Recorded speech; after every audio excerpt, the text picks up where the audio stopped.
Welcome to our podcast, Chat in the Commons, where we will have untamed conversations about the state of being a woman in the world. I'm Natalie Blundell. I'm in the corporate world and also the founder of a nonprofit women's support network. And I'm Elle Kamihira. I'm a documentary producer and podcast host.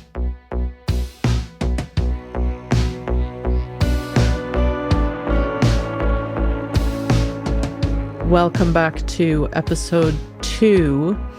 We are going to do kind of a deep dive on what is popularly known as domestic violence, but which is called a whole bunch of other things.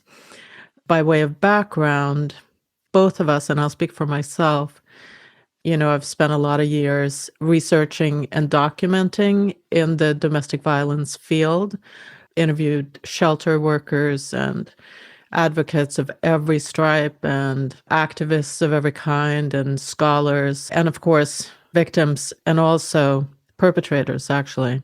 And in my career, I kind of had one foot in the documentary field and the other in activism.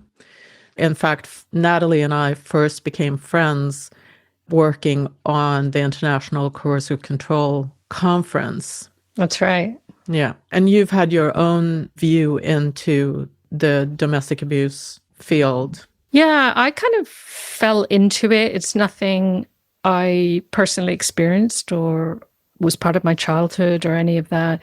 But just about 10 years ago, found myself in this space, learning about it, trying to understand it, just as an advocate and a support person. I've kind of been on the front lines. I actually was even given an award by a local domestic abuse agency called My Sister's Place, who gave me the Community Spirit Award 1 year for my work. It's been a really interesting journey to see this world and then also be disenchanted by this world at the same time. Yeah. And in fact, that's what we're going to be talking about today, is that we're intimately familiar with the statistics and kind of what the landscape of domestic violence as we know it looks like. The amount of murdered women per year around the world and also in the US, the amount of injuries, and it's an absolutely staggering problem. There's no, ifs or buts about that. But what we kind of want to focus on in this episode and maybe future episodes as well is that the movement, the domestic violence movement that started in the 70s to put an end to private violence or men's violence in the home or whatever you want to call it, has really not achieved its goals. In fact, has been stunningly ineffective. Yeah. And so we have by no means ended domestic violence, by no measure whatsoever. No. And it's, I take that back, what you just said, which is it hasn't achieved its goals. I think it has achieved its goals, which is keeping this industry and this very, very large budget item thriving and serving a lot of individuals and organizations. Mm-hmm. We'll get into that in a bit. Yeah. I actually want to go back for a minute to the wording and just kind of this linguistic trickery that we have around this. Domestic violence, the term actually only started being widely used in the 1970s when there was the women's rights movement or second wave feminism. And before that, the stigma attached, like pre-20th century, where all society norms and the laws, they just accepted a husband's violence towards his wife as if it was his right. Yeah, completely unremarkable fact. Right. Yeah. And a private matter. So you would just willfully look the other way because that was his right to do that to his wife and children if he so wished. So as late as the 1970s, that changed and that word started being used, domestic violence. But since then, we've seen other words generate from that or soften it in many ways. So we have intimate partner violence. Yeah, my favorite. What are your thoughts on that? IPV. Intimate partner violence. I mean, you couldn't invent a word that is designed to obscure the fact that it's men's violence against women we're talking about. Another popular term is gender-based violence, which also obscures the fact that it's men's violence that we're talking about. This is absolutely intentional. It is this attempt to sort of make it a gender-neutral language and a gender-neutral problem. So the doctrine became, because this is all in the name of equality, right? So under the guise of creating equality between the genders, gender-based violence or intimate partner violence became a term that made it seem that violence could go either way, really. It's just some, bit of bad luck that it can happen to anyone equally. It's just kind of, you end up with a bad partner, or you end up with an abusive partner, not stressing the fact that it's men by an overwhelming amount. It's men that are violent towards women, and it's men that control women via violence and fear. Men has just been completely obliterated from any description of domestic violence or this, even violence against women, which is a term we use so much here. The man is out of it. Right. It's just a focus on the woman. But why isn't it just simply called men's violence? And especially seeing that, men's violence is an issue towards men, children, and women.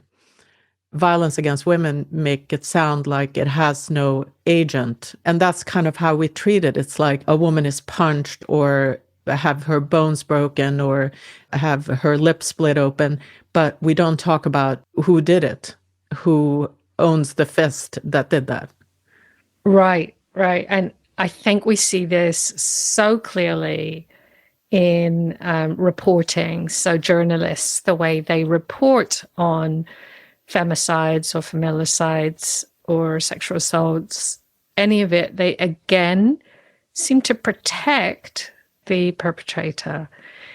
In fact, there's an Australian journalist that tracks headlines, and she wrote a book about it called Fixed It, where she's focusing exactly on this, that the language has been neutralized or victim blamed. And I have a couple of examples here from Janine Gilmore.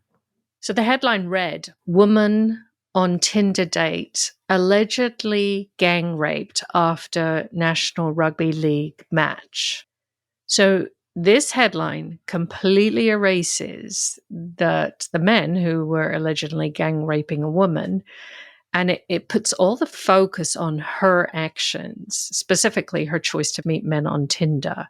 Yeah. So it's victim blaming.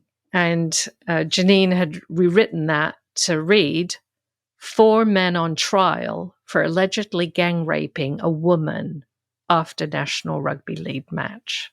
Yeah, so it puts the onus on the men who did it, not the woman it happened to. Right. They were completely excluded in the original title, Woman on Tinder Date Allegedly Gang Raped After the NRL match. The men aren't there. They're not mentioned.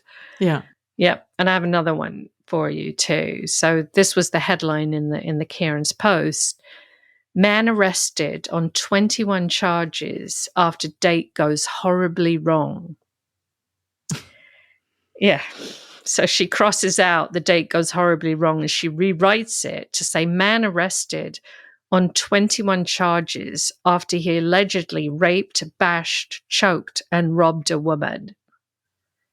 And as Janine says, she said rape is not a date. There was no mention of rape in the initial headline.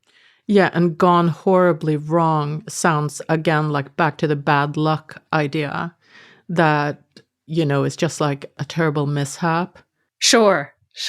It was going well until it went horribly wrong. Yeah. But meanwhile, he was choking her and he allegedly raped her.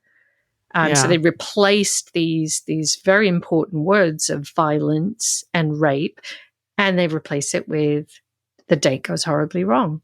When you start having this lens to see this through, you read things in a different way. Those rose-colored glasses are off, and you can see these headlines for what they are.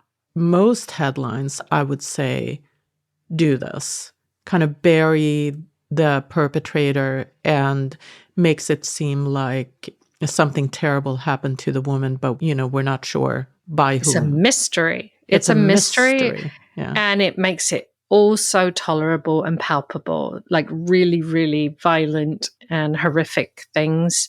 They really tone it down so that you can read about it and just soften it all. And Laura Richards talks about that and a lot about the language being used. Yeah, so Laura Richards is a podcaster, and she started, her background is as a criminal profiler, and she now has a big career as a podcaster. She has the podcast Crime Analyst, and before that, Real Crime Profile. And she's also worked a lot in law changing to make coercive control part of the language with which we speak about domestic violence. If you want to dig deeper into these issues of how we obscure the men from the violence that they do, go listen to Crime Analyst. And the thing about the gender neutrality doctrine is that police, like here in the US where we live, are really trained to look at it that way. They are trained through their domestic violence training that abuse and domestic violence is gender neutral. So when they get to a domestic violence call, they are told that they have to assume that it could be the woman just as easily as the man who's the perpetrator. And what that doctrine has led to is that there are a lot of times when they arrest both parties. And the ratios are so disproportionate for women versus men. Yeah, and when you talk about violence, domestic violence, you can't take an ahistorical, acultural view of men's violence against women. You have to take into account the massive history that is the background to men's violence against women. Women's violence against men are vanishingly rare and statistically insignificant. That's what I want to say about that. Absolutely. You can point to instances where women commit violent crimes, but compared to the violence that is all around us, all over the world, by men, it's not the same. A lot of it is in self-defense. It's not systematic. It's not coalitional. There's no comparison, and there's no sense in comparing male violence and female violence either, because they are different animals altogether. Completely. And that frustrates me so much when I listen to a webinar or expert or speaker in this field, and they will always begin their talk with, we're going to be using female pronouns here, or she, her. But that does not mean that this couldn't happen to men too, and that they could be reversed. They will always put this kind of disclaimer in at the beginning. They've been so indoctrinated to be inclusive and be fair, and it can be just as equal. Yeah, it drives me crazy. And I really am not sure how we ended up here, because it's not like there has been an uptick in female violent crime or in female violence or domestic violence perpetrated by women. There is, however, a huge uptick in femicide, injuries, and domestic violence across this country and across the world. So it's a huge mystery as to why the domestic violence field makes this the sort of reigning philosophy of domestic violence, because it's wildly inaccurate. Yeah, and I want to go back to law enforcement. You were talking earlier about them having domestic violence training. And there's kind of this narrative of a domestic violence call for law enforcement, that it's a nuisance and a family problem. Mm-hmm. And at the same time, it is actually the most dangerous call that law enforcement can be called to. Yeah, so that's a crazy contradiction, right, if you think about it. So they're saying at the same time that a domestic violence call is the most dangerous, most volatile, most risky call that they go on. You know, police are famously frightened of going to domestic violence calls. But at the same time, when those calls come in and the way that they're treated in court and throughout the system is like a nuisance misdemeanor, really. And in a whole lot of places, it's barely that. Right. And even more places, it's not a crime at all across the world. So how can it be both? How can it be the most dangerous situation, but at the same time, also just a nuisance? So is it just a cover? You think this whole industry that's built around protecting women or pretending to protect women against men's violence, do you think that is just a cover-up in some way? Well, obviously, the domestic violence movement, when it arose, was a huge reaction towards patriarchal violence and power. And people fought really hard to kind of stem the tide of violence against women in the private sphere, expose it, shed light on it, talk about it. But that doesn't change the fact that we live in a patriarchal system. So like all of the governmental institutions are still in the business of protecting men's interests and privileged men. So a little domestic violence movement where you build shelters for women escaping men's violence and you make some laws that funds these things and so on, that's not enough to change the overall structure. The overall structure is still extremely patriarchal, and it's in the business of protecting men's interests. It actually makes me think of Dr. Judith Herman, a quote from her about the legal system, which I'm actually going to read. Yeah. So she's a Harvard psychiatrist, an author, and a leading thinker on trauma. And this is what she said about the legal system. The legal system is designed to protect men from the superior power of the state, but not to protect women or children from the superior power of men. It therefore provides strong guarantees for the rights of the accused, but essentially no guarantees for the rights of the victim.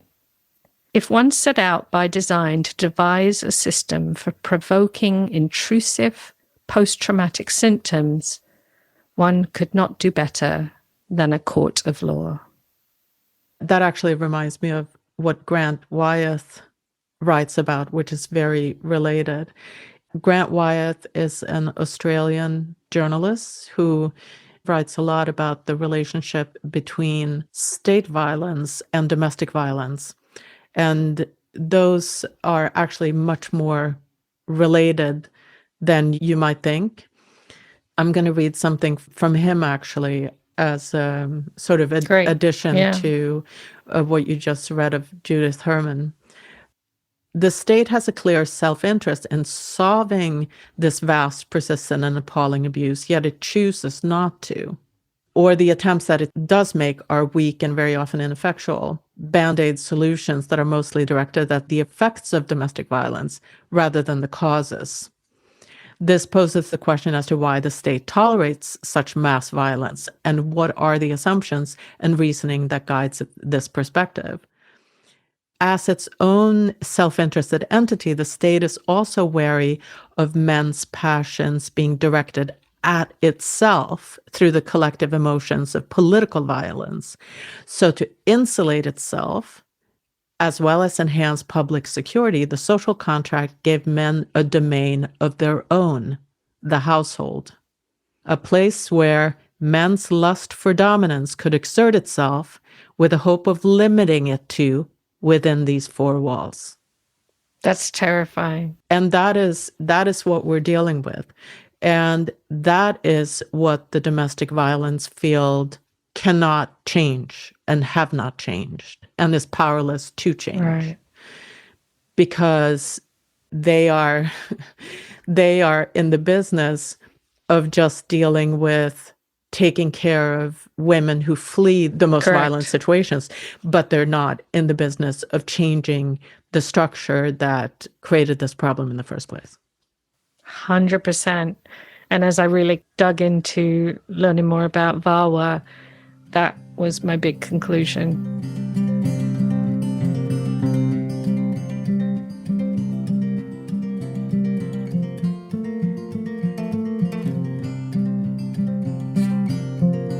Yeah, it was established, first passed in 1994, and then they've reauthorized it and funded it more 4 times since then. So in 2000, 2005, 2013, and 2022.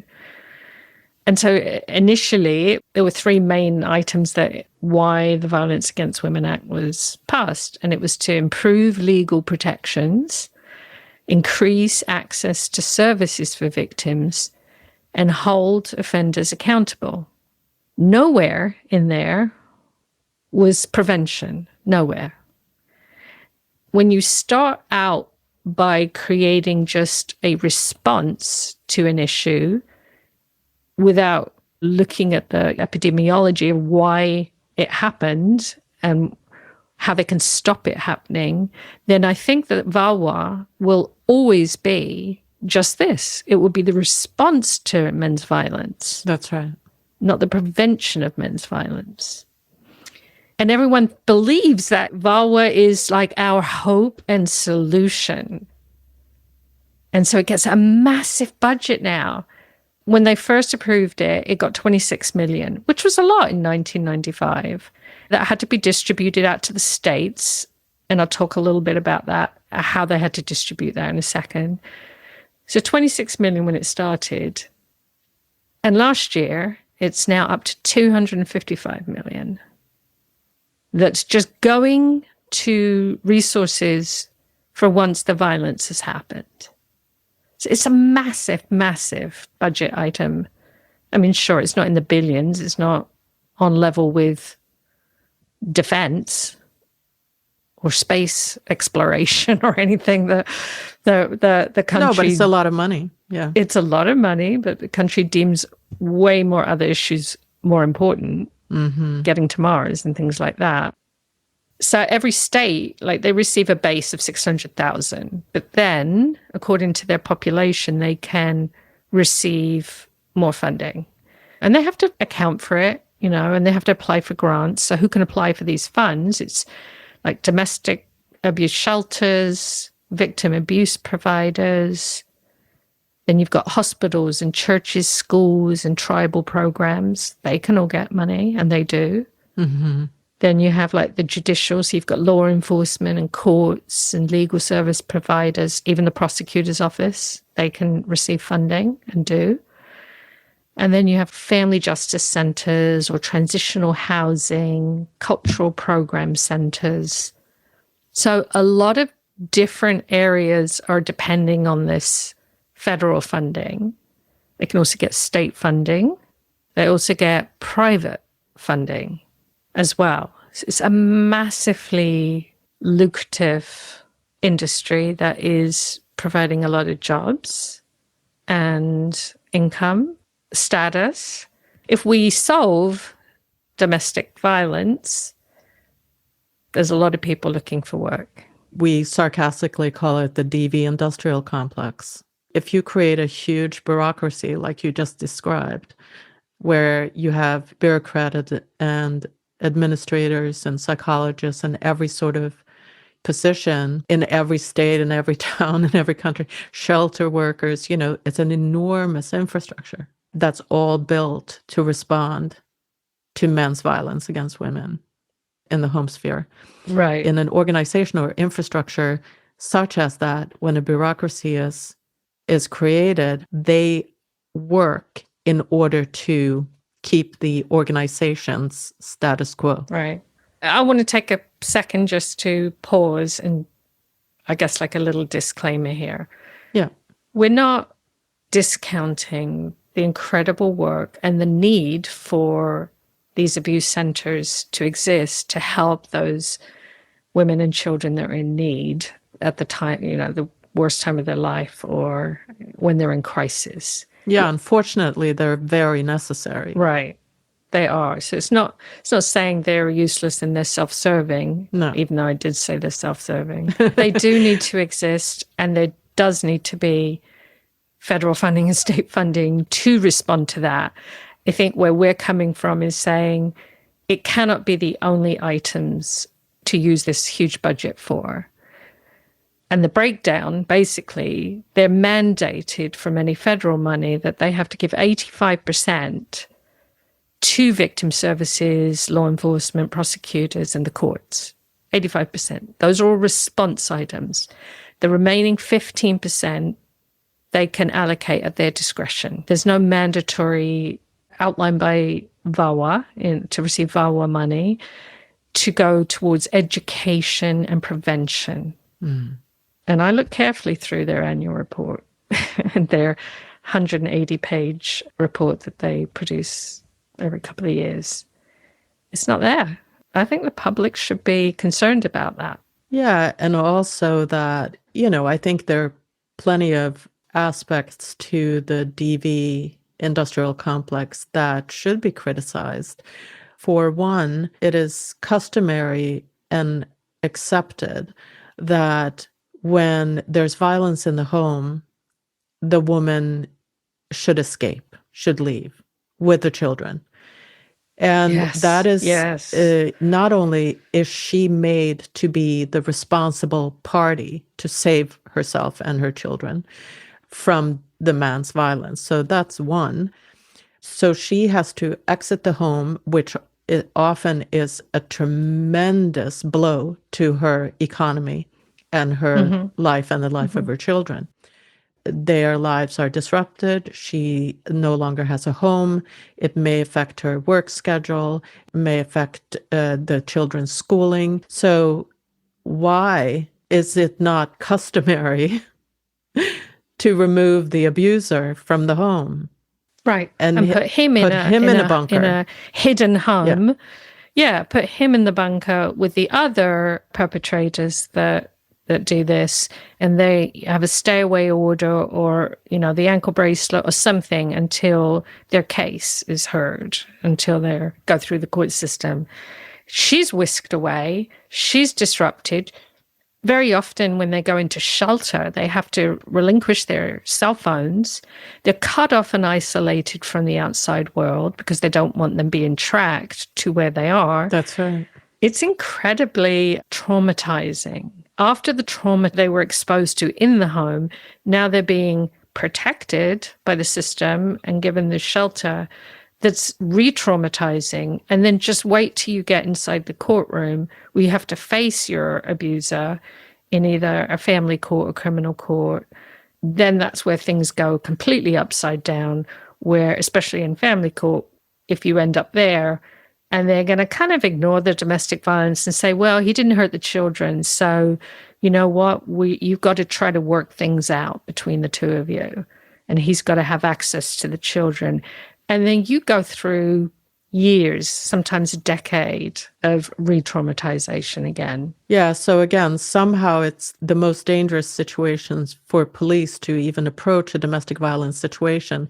But a woman who's a victim of it isn't taken seriously in court of any law. It's treated like a very trivial matter. And we see the results in femicides and family wipeouts and lives lost on a daily basis in this country. Daily, yeah. And they're calling for help and they're saying the protective order is not going to protect me. He doesn't care. He's going to kill me. We hear about these stories after the femicide has been committed and she's dead. And the family said she tried to tell the courts or she tried to tell the police. it was documented. Then this community shows up, how sad and tragic this terrible killing is, not realizing almost every single domestic violence murder is preventable. It always has a history. It is always traceable, usually years back. So this is the background against which we talk about how absurd it is to think that this is a gender-neutral issue. We don't have an epidemic of female violence against men.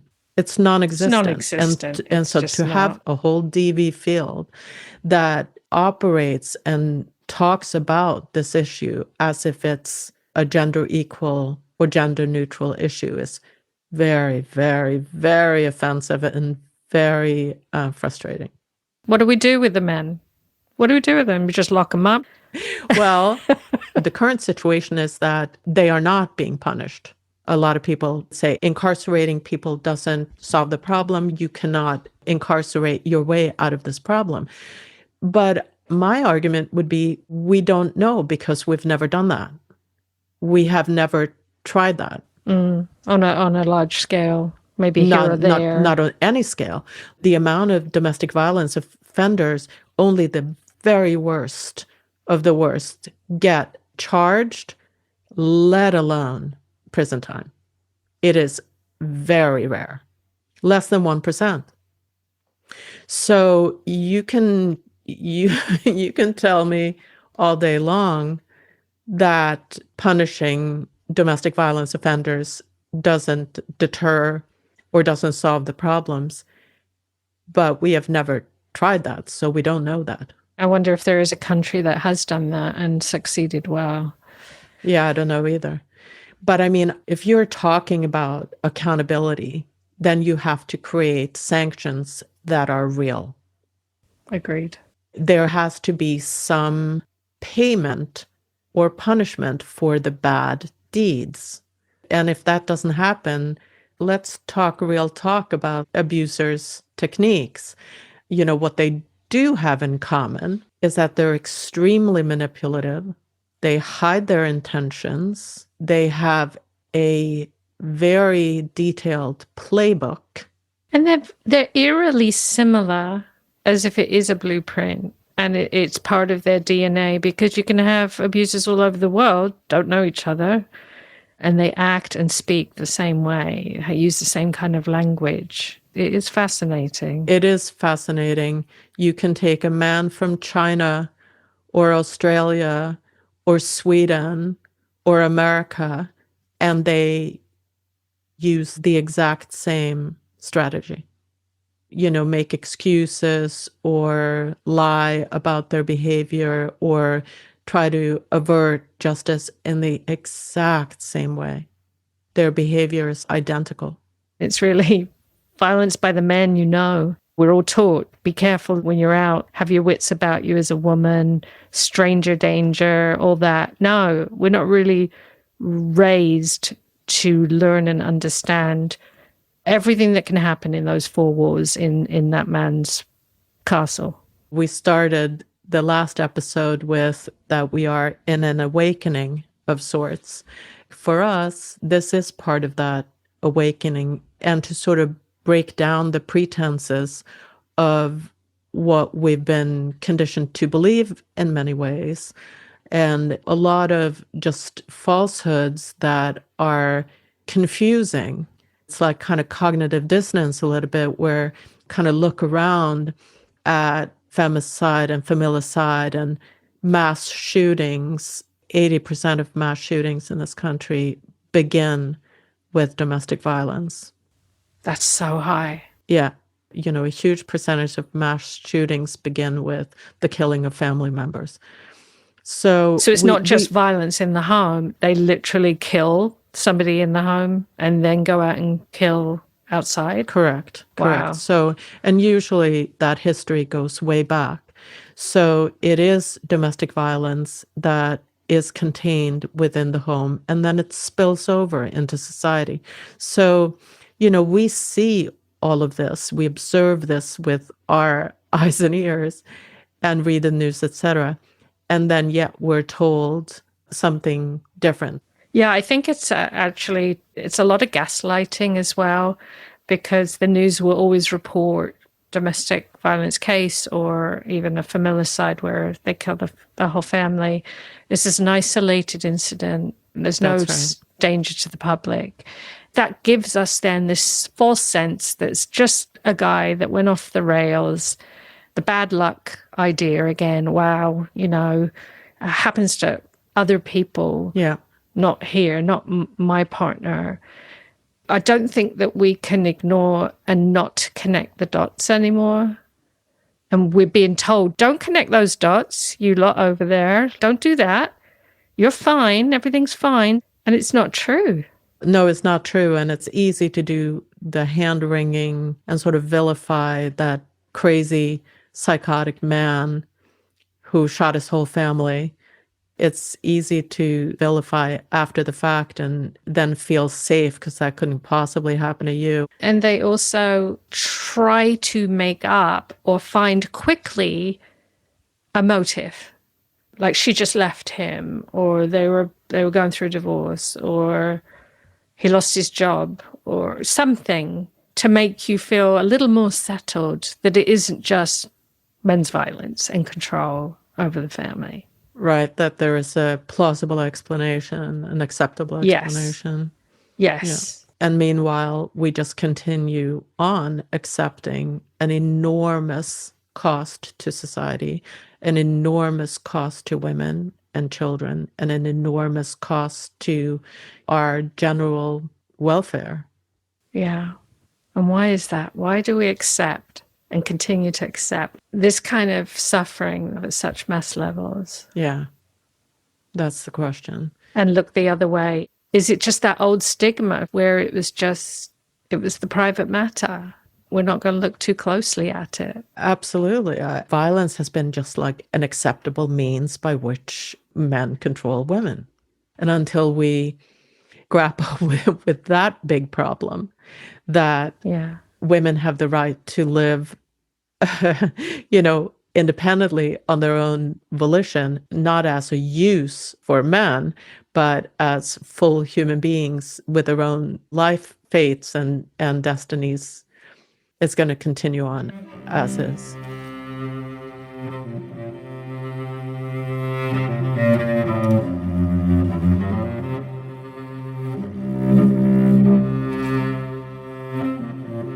I want to go back to VAWA and some numbers I pulled, because it is interesting as we start thinking, why is domestic violence worse now than it ever was? And why is it such a persistent problem? Why isn't it being addressed? And so the numbers, I told you, like every state, receives 600,000, and then they can have additional federal money. So in the VAWA report of how much each state gets and how many victims they serve, and I found this really interesting. So in 2021, the 4 states that received the most money, the most funding. But what's curious is the victims served. So California, they got 13 million. They served 4,300. New York had 15 million. They served 9,400 victims. Texas, 12 million. They served 7,974. And here's the interesting one. Maryland received 61 million. They served the least. They served 1,100 people. And also got fantastically more money than anyone. Yes.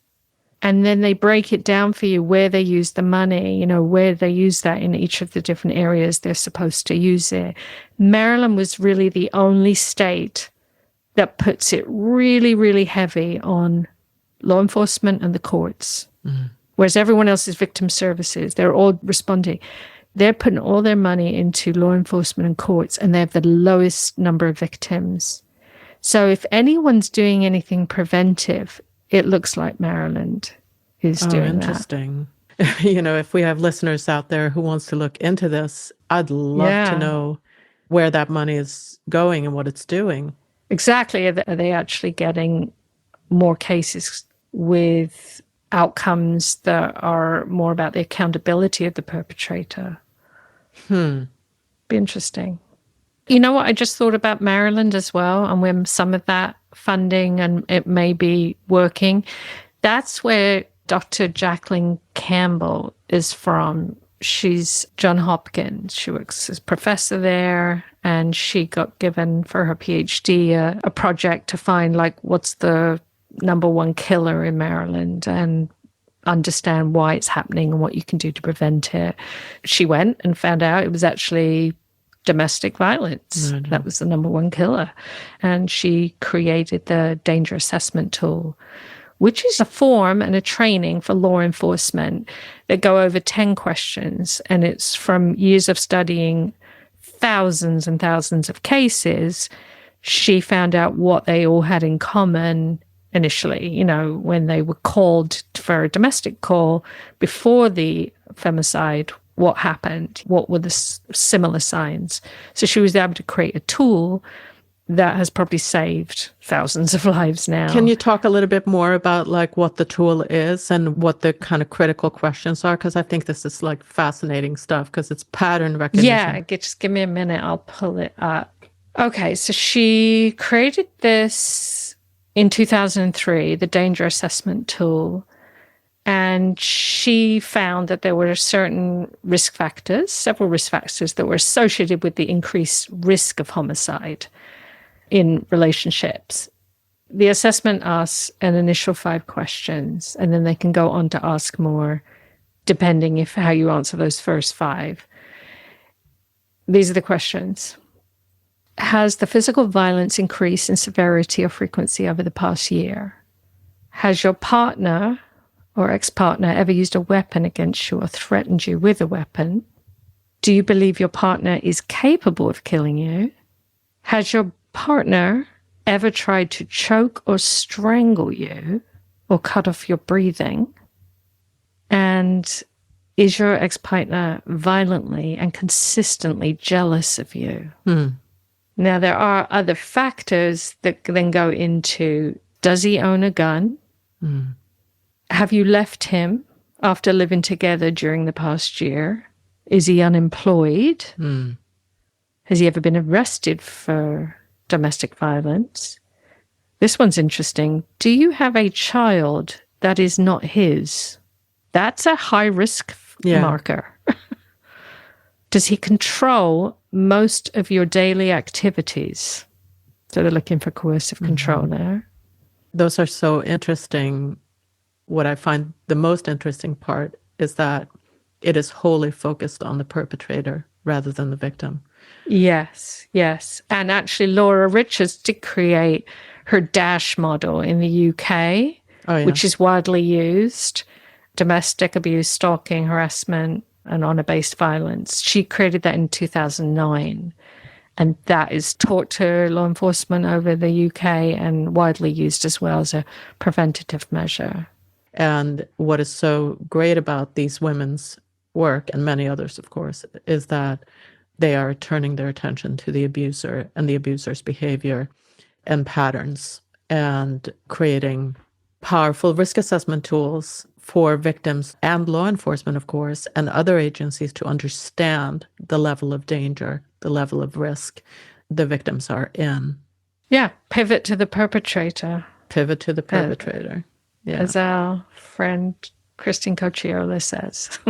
Yeah, that's another recommendation we should make too. If you want to deep dive more about coercive control in families, especially coercive control of children and in divorce situations and all that kind of stuff, our friend Christine Cocciola produces a podcast called Perfect Prey.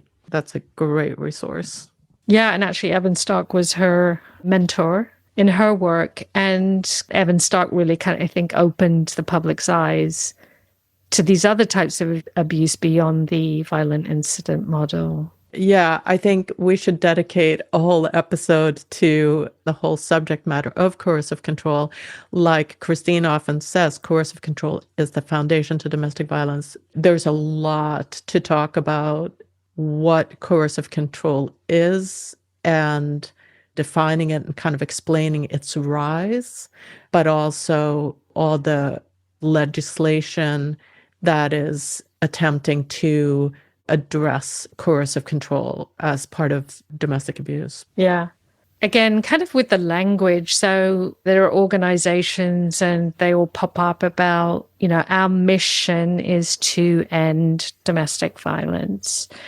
There's the Biden's Foundation Advisory Council for Ending Violence Against Women. We have the National Network to End Domestic Violence, NNEDV, which is the largest organization here in the US. And that was founded in 1990. Even the UN Special Rapporteur on Violence Against Women and Girls, we heard her speak at the Philia conference. Yeah. Yep. And she covers the whole globe as a special rapporteur on this issue. And I think she said it was a 3-person team. She's the only full-time person, and the other 2 are part-time or something, to cover the whole world on all violence against women and girls. Yeah. Can you imagine? Yeah. Just such a small budget. And she's part of the United Nations.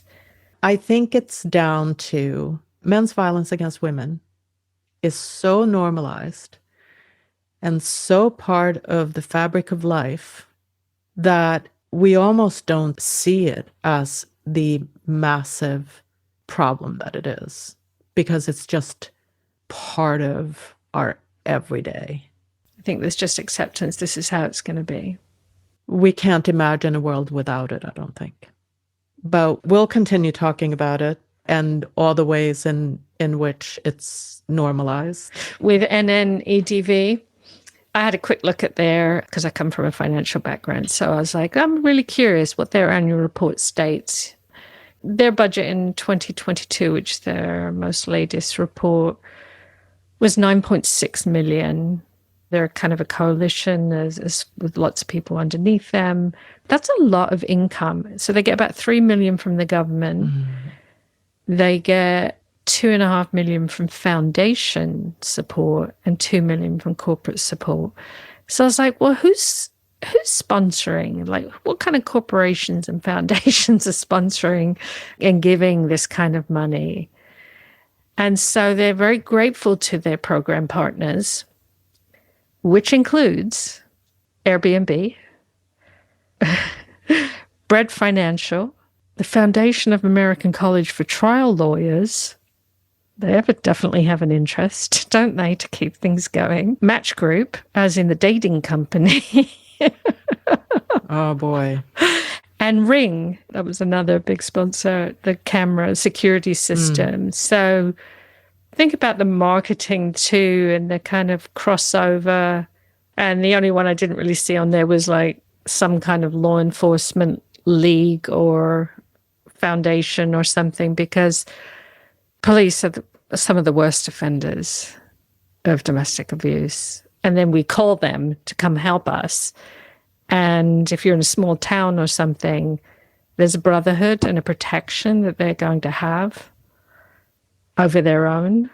You want to talk about male alliance, this invisible bond that men have with each other around controlling women. We were talking about Laura Richards before. She did a series on the Gabby Petito murder, which was a famous case here where a young couple was on a road trip cross country and doing the van life, and he was developing into an abuser. He was abusing her from really the beginning, but he was getting more and more dangerous, more and more violent, more and more abusive towards his girlfriend, Gabby Petito. His name is Brian Laundrie. They had an instance where they got pulled over in Utah by police because a witness had reported he had hit her. And so they got pulled over, and Laura did kind of like a moment-by-moment breakdown from the police body cameras that had recorded the various conversations between the police and Brian, the police and Gabby, and the outcome of the whole thing. And salient to that stop was that 24 hours later, she was dead. She had been murdered by Brian. And So scary. yeah, the one chance when the local police had an opportunity to kind of identify what Brian Laundrie was doing and identify the victimization of Gabby Petito, they instead had this kind of like bro bonding moment with Right. Brian, and where one police officer in particular really took a liking to Brian, related to him, and bonded to him through his own experience, having difficulties with his own girlfriend at home, et cetera, et cetera. So right, joked with him about it. Yeah, I've been in a relationship like that or something. Exactly. And at the end of the day, they identified her, a clearly traumatized, frazzled, crying, injured girl who was like barely 100 pounds, as the aggressor in the situation. And Brian, the smooth talking, joking, broing guy, as her victim. And clearly he was not traumatized, and she was. And they ignored that. Clearly. They ignored that. Yeah. So they isolated her. They threw her in the backseat, barely spoke to her at all. But they spent a lot of time with Brian and then put him up in a hotel. I think she went to jail that night, didn't she? I think she was arrested. I'm not quite sure. Yeah, I think maybe they booked her, but they secured him in a hotel, treated him very nicely. And 24 hours later, he strangled her to death in the Utah wilderness. So that just goes to show you how police deal with abusers, right, and victims, and how when a police department is trained to see these situations as gender neutral, and that a man can be a victim of a woman just as easily as the reverse, this is the kind of thing. Right, these are the kind of outcomes that happens. Yep. And like you were talking about before, also super related, is that there's this kind of brotherhood and male alliance that happens when men encounter other men in confrontation with women. Yeah.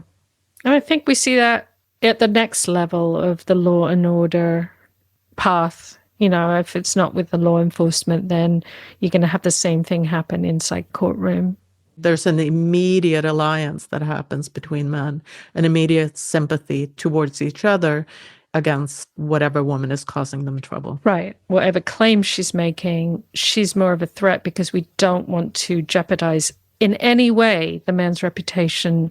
That's right. And we can talk about the credibility deficit. The credibility deficit on the part of a woman, and the credibility surplus on the part of a man, which is a very known issue that a lot of people have highlighted. But Deborah Turkheimer wrote a book called Credibility that's really great about that really picks that whole issue apart. We can talk about that in a future episode. Yeah, she's really clear with that. And that should be in front of every single judge before they become a judge. Truly, truly. I wonder if people in society are tapped out on the whole subject of violence against women or domestic violence. Is it boring? Is it uninteresting? Oh, yeah, I think so. Not just bored, but they're cringe. It's just cringe. It is eye roll. It is glaze over. It's like, I don't want to hear anything more about it. Yeah, I think so. It's almost like there needs to be a movement like in England after the Yorkshire Ripper, I think it was. It was the Take Back the Streets kind of campaign where women were told they had to stay indoors, it wasn't safe. And they're like, hold on a minute. Yeah. Why should we be the ones locked up and hidden when we haven't done anything wrong? And so that really was like this kind of movement to take back the streets. Like, no, the men should be the ones locked away. And we need something like that to really kind of pivot this on its head and come at it with a whole different angle and lens. Take back the home. Take back the home. Take back the castle. Let's take back our castle. Let it be a woman's castle. We don't kill men. We don't abuse men. So let us be the queens of our castles. Thank you. Well, you might have just found the name of the episode. Anyway. Okay, good chat. Yeah, good chat.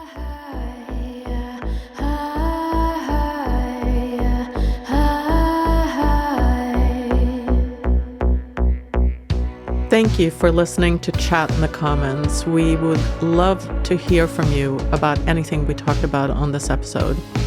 You can reach us via our social media or on our website, chatinthecommons.com. You can also find links to all the resources mentioned in the episode in the show notes below. If you like what we're doing here, please share with all your friends. And the best way to support our work is to give us a 5-star rating and positive review on your podcast app. Chat in the Commons is produced by me, Elle Kamihira, and Natalie Blundell. Audio engineering by Jason Sheesley at Abridged Audio. Artwork by Reda Tomingas. Music by Moushumi.